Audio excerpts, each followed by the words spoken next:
So you want to learn Python. That is awesome. But look, this isn't going to be just another explainer that drills you on syntax. Nope. Instead, we're going to give you a real proven roadmap for how to learn so you can skip all that frustration and get right to building things that actually get you excited. You know this feeling, right? If you've ever tried to learn to code, you've probably hit it.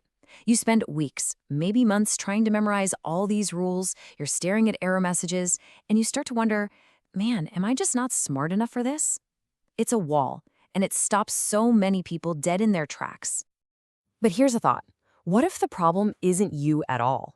What if the method, the way we're all told to learn this stuff, is just, well, broken? Because, spoiler alert, it kind of is. Okay, let's break this down. The old way?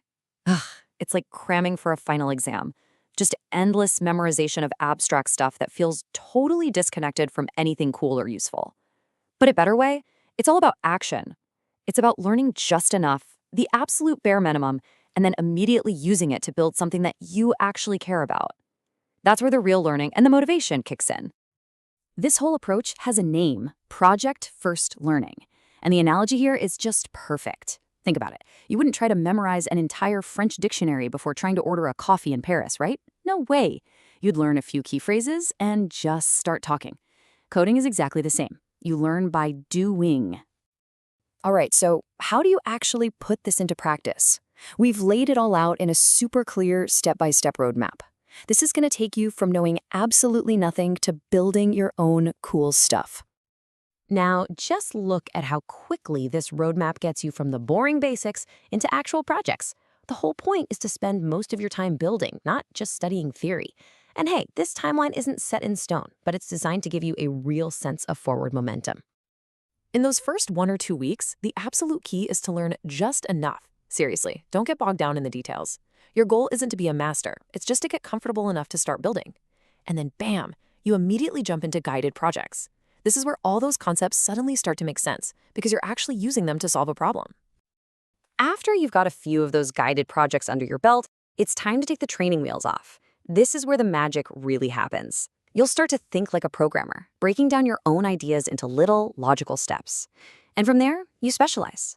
By this point, you'll have a way better idea of what you actually enjoy, and you can really focus on learning the tools for that specific path. And speaking of paths, this is where it gets really, really fun. Python is so incredibly versatile. Let's take a look at some of the awesome adventures you can choose from.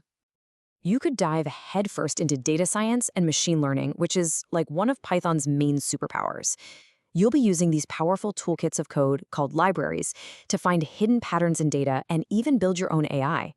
You could work on something huge, like predicting the stock market, or something fun, like analyzing data from the Star Wars movies. Or hey, maybe you're more interested in building stuff for the web.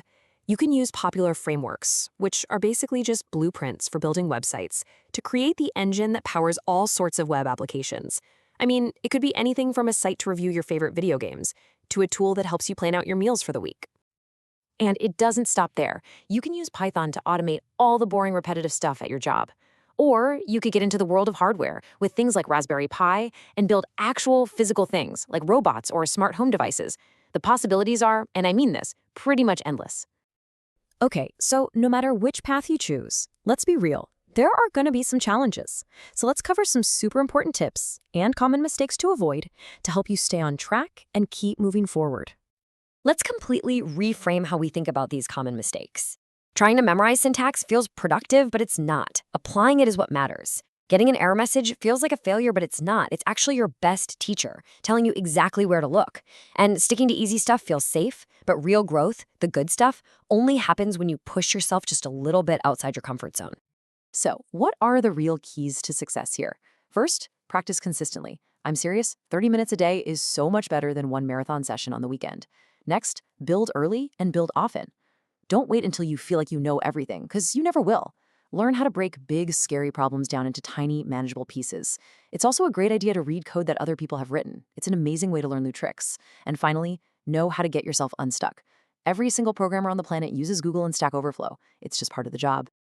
Now, this might all sound like a lot of work, and, well, it is, but the payoff for learning Python is absolutely massive.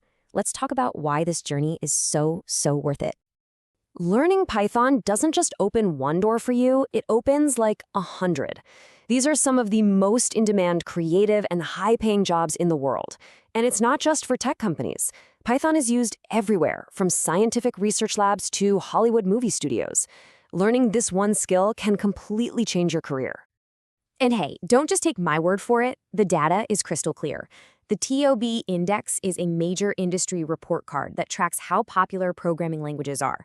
And as you can see, Python is consistently number one. You're not just learning a language, you're learning the most popular language on the planet. I want to leave you with this final thought, and it's really important. Progress means you outgrow your old self. If you look back at your first projects in a few months and kind of cringe, that's not a sign of failure. That is proof of how far you've come. You should be proud of that. So don't wait for the perfect moment. Don't wait until you feel like an expert, because that day will never come. The best way to learn is to just start. Think of one small, simple thing you wish existed and take the very first step today. The real adventure is just beginning. So what will you build?